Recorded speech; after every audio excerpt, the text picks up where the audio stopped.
Hip fat burning ಮತ್ತು Thi fat burning ಎಕ್ಸಸೈಸ್ನ ತೋರಿಸ್ತಾ ಇದ್ದೀನಿ. ಸಿಂಪಲ್ಲಾಗಿ ಮನೇಲೇ ಮಹಿಳೆಯರು ಇದನ್ನು ಮಾಡ್ಕೊಳ್ಬೋದು. ತುಂಬ ಏನು ಜಿಮ್ಗೆ ಹೋಗಬೇಕು ಆ ಥರದ್ದೇನೂ ಇಲ್ಲ. ಸಿಂಪಲ್ ಎಕ್ಸಸೈಸ್ ನೀವು ಮನೇಲಿ ದಿನ ಇದನ್ನು ಎಲ್ಲ ನಾನು ಹೇಳ್ಕೊಡ್ತಾ ಇರೋವಂಥ ಎಕ್ಸಸೈಸ್ನ ಒಂದೊಂದು ನಿಮಿಷ ಟೈಮ್ ಇಟ್ಕೊಂಡು ಮಾಡಿಕೊಂಡ್ರು ನಿಮ್ಗೆ 10 ನಿಮಿಷದಲ್ಲಿ ಈ ಎಕ್ಸಸೈಸ್ ಮುಗಿದೋಗುತ್ತೆ. ಸ್ವಲ್ಪ ಜಾಸ್ತಿ ಮಾಡಬೇಕು ಅಂತ ಆಸೆ ಇರೋರು ಜಾಸ್ತಿ ಎಕ್ಸಸೈಸ್ ಕೂಡ ಮಾಡ್ಬೋದು. ನಿಮಗೆ ಫಸ್ಟಿಗೆ ಗೊತ್ತಾಗಲ್ಲ. ಈಗ ನಾನು ತೋರಿಸ್ತಾ ಇರೋ ಎಕ್ಸಸೈಸ್ ಸಿಂಪಲ್ ಎಕ್ಸಸೈಸ್ ಇದು. ಥೈ ಫ್ಯಾಟ್ ಲಾಸ್ ಆಗುತ್ತೆ ಮತ್ತು ಹಿಪ್ ಫ್ಯಾಟ್ ಬರ್ನಿಂಗನ್ನು ಮಾಡುತ್ತೆ. ಈಗ ತೋರಿಸ್ತಾ ಇರೋ ಎಲ್ಲ ಒಂದು ಎಕ್ಸಸೈಸ್ಗಳು ಈ ಎರಡು ಒಂದು ಫ್ಯಾಟ್ ಬರ್ನಿಂಗಿಗೆ ಹೆಲ್ಪ್ ಮಾಡುತ್ತೆ. ಸೊ ಸಿಂಪಲ್ಲಾಗಿ ಒಳ್ಳೆ ಡ್ಯಾನ್ಸ್ ಮಾಡ್ಕೊಂಡು ಮಾಡ್ದಂಗೆ ಇರುತ್ತೆ. ಆರಾಮಾಗಿ ನೀವು ಈ ಎಕ್ಸಸೈಸ್ನ ಮಾಡ್ಕೋಬೋದು. ಈಗ ತೋರಿಸ್ತಾ ಇರೋದು ಸೆಕೆಂಡ್ ಎಕ್ಸಸೈಸ್. ಹಿಂದೆ ಕಾಲು ಇಟ್ಬಿಟ್ಟು ಹಿಂಗೆ ಮುಂದೆ ಕಾಲು ನಿಧಾನಕ್ಕೆ. ಬ್ಯಾಲೆನ್ಸ್ ಆಗಲ್ಲ ನೀವು ಪ್ರಾಕ್ಟೀಸ್ ಆಗೋವರೆಗೂ. ನನಗೆ ಇನ್ನೂ ಪ್ರಾಕ್ಟೀಸ್ ಆಗಿಲ್ಲ ಸರಿಯಾಗಿ, ಬಟ್ ಮಾಡ್ತಾ ಮಾಡ್ತಾ ನಿಮಗೆ ಖಂಡಿತ ಎಕ್ಸಸೈಸ್ ಪ್ರಾಕ್ಟೀಸ್ ಆಗ್ತಾ ಹೋಗುತ್ತೆ. ಅಲ್ಲಿಗೆ ಬ್ಯಾಲೆನ್ಸ್ನ ಕಂಟ್ರೋಲ್ ಮಾಡೋಕ್ಕೆ ಶುರು ಮಾಡ್ತೀರಾ. ನಿಧಾನಕ್ಕೆ ಮಾಡಬೇಕು ನೋಡಿ. ಒಂದು ಕಾಲು ಮುಂದೆ ಇಟ್ಕೊಂಡು ಒಂದು ಕಾಲು ಪೂರ್ತಿ ಹಿಂದಕ್ಕೆ ಹೋಗಿ ಮುಂದೆ ಹೀಗೆ ಕಾಲನ್ನು ಜಾಡಿಸ್ಬೇಕು. ಇದರಿಂದ ಥೈ ಫ್ಯಾಟ್ ಬರ್ನಿಂಗ್ ಆಗುತ್ತೆ ಮತ್ತು ಹಿಪ್ ಫ್ಯಾಟ್ ಬರ್ನಿಂಗ್ ಕೂಡ ನಿಮಗೆ ಹೆಲ್ಪ್ ಆಗುತ್ತೆ. ಈ ಎಕ್ಸಸೈಸ್ ಕೂಡ ತುಂಬಾ ಸುಲಭವಾಗಿರುತ್ತೆ. ಸೊ ಎರಡೂ ಕಡೆಯಿಂದ ಈ ಥರ ಮಾಡಬೇಕು. ಫಸ್ಟು ಒಂದು ಕಾಲು ಬಲಗಾಲು ಮುಂದಿಟ್ಟರೆ ಎಡಗಾಲು ಹಿಂದಕ್ಕೆ ಹೋಗುತ್ತೆ. ಈಗ ನೋಡಿ ಈ ಥರ ಮತ್ತೆ ಚೇಂಜ್ ಮಾಡಬೇಕು. ನೀವು ಪೊಸಿಷನ್ನ ಚೇಂಜ್ ಮಾಡಿಕೊಂಡು ಈ ಥರ ಎಕ್ಸಸೈಸ್ನ ಮಾಡ್ತಾ ಹೋಗಬೇಕು. ದಿನಕ್ಕೆ 5 ನಿಮಿಷ ಆದರೂ ನೀವು ಈ ಥರ ಮಾಡೋದ್ರಿಂದ ನೋಡಿ ನನಗೆ ಬ್ಯಾಲೆನ್ಸ್ ನಾನು ದಿನ ಮಾಡ್ತಾಯಿದ್ರು ಕೂಡ ಸಮ್ ಟೈಮ್ ಬ್ಯಾಲೆನ್ಸು ಬರೋದಿಲ್ಲ. ಸೊ ಅದು ರೂಢಿ ಆಗಬೇಕು ನಿಮಗೆ. ಎಕ್ಸಸೈಸ್ ಮಾಡ್ತಾ ಮಾಡ್ತಾ ರೂಢಿ ಆಗುತ್ತೆ. ಆ್ಯಂಡ್ ಫ್ಯಾಟ್ ಇರೋರಿಗೆ ಸ್ವಲ್ಪ ಕಷ್ಟ ಆಗುತ್ತೆ. ನನಗೂ ಅದೇ ಕಷ್ಟ ಆಗ್ತಾ ಇರೋದು.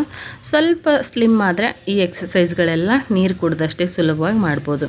ಈಗ ಒಂದು ಕಾಲನ್ನು ಹಿಂದಕ್ಕೆ ತೊಗೊಂಡು ಕೈಯಿಂದ ಟಚ್ ಮಾಡಬೇಕು ಈ ಥರ. ಇದು ಥೈಗೆ ತುಂಬಾ ಒಳ್ಳೆಯದು. ಥೈ ಬರ್ನಿಂಗ್ ಫ್ಯಾಟ್ ಬರ್ನಿಂಗನ್ನು ಮಾಡುತ್ತೆ. ಸೊ ಈ ಎಕ್ಸಸೈಸ್ ತುಂಬಾ ಸುಲಭ. ಆ್ಯಂಡ್ ಇದನ್ನು ನೀವು ಒಂದೊಂದು ಎಕ್ಸಸೈಸ್ ರೂಢಿ ಆದಮೇಲೆ 5-5 ನಿಮಿಷ ಮಾಡಿದರೆ ಅರ್ಧ ಅವರಲ್ಲಿ ನಿಮಗೆ ಎಕ್ಸಸೈಸ್ ಕಂಪ್ಲೀಟ್ ಆಗುತ್ತೆ. ಆ್ಯಂಡ್ ನಿಮ್ಮ ಬಾಡಿ ಕೂಡ ಆರಾಮಾಗಿ ಫಿಟ್ ಆ್ಯಂಡ್ ಫೈನ್ ಆಗಿರುತ್ತೆ. ಸೊ ಈ ಎಕ್ಸಸೈಸ್ಗಳನ್ನ ತಪ್ಪದೆ ಮನೆಯಲ್ಲಿ ಮಹಿಳೆಯರು ಶುರು ಮಾಡಿ. ಸೊ ಇದೊಂದು ಥರದ ಎಕ್ಸಸೈಸು. ಇದನ್ನು 1 or 2 ಮಿನಿಟ್ಸ್ ಮಾಡಿದ್ದೆ ನಾನು. ನೀವು ರೂಢಿ ಆದಮೇಲೆ ಒಂದು 5 ನಿಮಿಷ ಮಾಡಿ. ಇದಂತೂ ಬ್ಯಾಲೆನ್ಸ್ ಮಾಡೋಕ್ಕೆ ಆಗಲ್ಲ ಈ ಎಕ್ಸಸೈಸು. ಅಂದರೆ ಕಾಲು ಬಿಟ್ಟು ಬಿಟ್ಟು ಮಾಡೋದಲ್ಲ. ಒಂದು ಸಲ ಈ ಥರ ಕಾಲು ಅಲ್ಲಾಡ್ಸೋಕ್ಕೆ ಶುರು ಮಾಡಿದರೆ ಹಿಂದೆ ಮುಂದೆ 1 ಮಿನಿಟ್ 2 ಮಿನಿಟ್ಸ್ ಆದರೂ ಕಂಟಿನ್ಯೂಯಸ್ ಆಗಿ ಮಾಡಬೇಕು. ಸೊ ಅದು ಅಭ್ಯಾಸ ಆಗೋವರೆಗೂ ನಿಮ್ಗೆ ಕಷ್ಟ ಆಗುತ್ತೆ. ಅಭ್ಯಾಸ ಆದಮೇಲೆ ಸರಿ ಹೋಗುತ್ತೆ. ಇದೇ ಥರ 2 ಕಾಲನ್ನು ಹಿಂದೆ ಮುಂದೆ ಈ ಥರ ಕಾಲು ಸೊಂಟದ ಮೇಲೆ ಕೈ ಇಟ್ಕೊಂಡು ಈ ಥರ ಅಲ್ಲಾಡಿಸ್ತಾ ಹೋಗ್ಬೇಕು ಕಾಲನ್ನು. ಆವಾಗ ನಿಮಗೆ ಥೈ ಫ್ಯಾಟ್ ಬರ್ನಿಂಗಿಗೆ ಇದು ತುಂಬಾ ಹೆಲ್ಪ್ ಮಾಡುತ್ತೆ. ಆ್ಯಂಡ್ ಹಿಪ್ ಶೇಪ್ ಕೂಡ ಸರಿಯಾಗಿ ಬರುತ್ತೆ. ಸೊ ಈ ಎಕ್ಸಸೈಸು ಕೂಡ ತುಂಬಾ ಸುಲಭ. ರೂಢಿ ಮಾಡ್ಕೊಳ್ಬೋದು, ಕಲಿಬೋದು. ನೀವು ಕೂಡ ನಿಮ್ಮ ವೆಯ್ಟ್ ಲಾಸ್ ಜರ್ನಿಯಲ್ಲಿ ಇನ್ಕ್ಲೂಡ್ ಮಾಡ್ಕೊಳ್ಬೋದು. ಇಲ್ಲ ನೀವು ವೆಯ್ಟ್ ಲಾಸ್ ಮಾಡ್ತಿಲ್ಲ, ಬರೀ ಎಕ್ಸಸೈಸು ತುಂಬಾ ಒಳ್ಳೆಯದು ಆರೋಗ್ಯಕ್ಕೆ. ಎಕ್ಸಸೈಸ್ ಮಾಡೋದ್ರಿಂದ ನಾವು ಹೆಲ್ದಿಯಾಗಿರ್ತೀವಿ, ಫಿಟ್ ಆಗಿರ್ತೀವಿ. ಸೊ ಹಾಗಾಗಿ ಶುರು ಮಾಡಿ. ಇದು ಸಿಂಪಲ್ ಆಗಿರುವಂಥ ಎಕ್ಸಸೈಸ್. ನಾವೇನೋ ಹೋಗಿ ಜಿಮ್ಗೆ ಹೋಗಿ ದೊಡ್ಡ ದೊಡ್ಡ ಎಕ್ಸಸೈಸ್ ಮಾಡಬೇಕಂತೇನಿಲ್ಲ. ಮನೆಯಲ್ಲೇ ನಾವು ಸಿಂಪಲ್ಲಾಗಿ ಮಾಡ್ಕೊಳ್ಳುವಂಥ ಎಕ್ಸಸೈಸ್ಗಳಿವೆಲ್ಲ.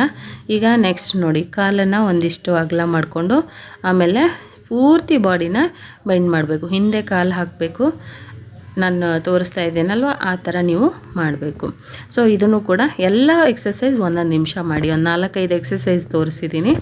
ಅವೆಲ್ಲ 1 ನಿಮಿಷ ಮಾಡಿದರೂ ನಿಮ್ಗೆ 5 ನಿಮಿಷ ಆಗುತ್ತೆ. ಮಾರನೇ ದಿನ 2-2 ನಿಮಿಷ, ಮತ್ತು ಇನ್ನೊಂದು ದಿನ 3-3 ನಿಮಿಷ ಒಂದೊಂದು ಎಕ್ಸಸೈಸ್. ಈ ಥರ ನೀವು ಅಭ್ಯಾಸ ಮಾಡ್ತಾ ಹೋದರೆ ಖಂಡಿತ ಅರ್ಧ ಅವರ್ ಎಕ್ಸಸೈಸ್ನ ನೀವು ಆರಾಮಾಗಿ ಮಾಡ್ಬೋದು. 1 ನಿಮಿಷ ಮಾಡಿರೋ ಎಕ್ಸಸೈಸ್ಗೆ ಎಷ್ಟು ಬಾಡಿ ಸ್ವೆಟ್ ಆಗುತ್ತೆ ಅಂತ ಹೇಳಿ ನೀವೇ ನೋಡಿ, ನಿಮಗೆ ಡಿಫ್ರೆನ್ಸ್ ಗೊತ್ತಾಗುತ್ತೆ.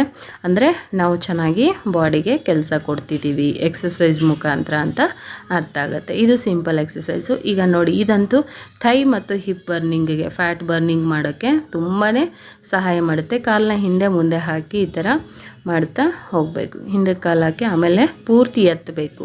ಕಾಲನ್ನು ಪೂರ್ತಿ ಮೊಣಕಾಲು ನಮ್ಮ ಒಂದು ಸೊಂಟದ ಭಾಗಕ್ಕೆ ಬರೋವರೆಗೂ ಮೊಣಕಾಲು ಬರೋ ರೀತಿಯಲ್ಲಿ ಎತ್ತಬೇಕು. ಆವಾಗ ನಮಗೆ ಫ್ಯಾಟ್ ಬರ್ನಿಂಗಿಗೆ ಸುಲಭ ಆಗುತ್ತೆ. ಸೊ ಸಿಂಪಲ್ಲಾಗೆ ನಾನು ಕೂಡ ಈ ಥರದೇ ಎಕ್ಸಸೈಸ್ ಮಾಡ್ಕೊಳ್ತೀನಿ. ನನಗೆ ಹೆವಿ ಎಕ್ಸಸೈಸ್ ಮಾಡಲಿಕ್ಕೆ ಕಷ್ಟ ಆಗುತ್ತೆ.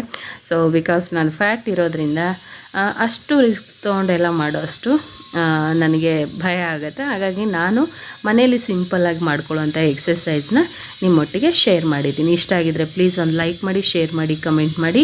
ಸಬ್ಸ್ಕ್ರೈಬ್ ಆಗದೆ ಯಾರಾದರೂ ನೋಡ್ತಾ ಇದ್ದರೆ ದಯವಿಟ್ಟು ಸಬ್ಸ್ಕ್ರೈಬ್ ಮಾಡಿಕೊಂಡು ಸಪೋರ್ಟ್ ಮಾಡಿ.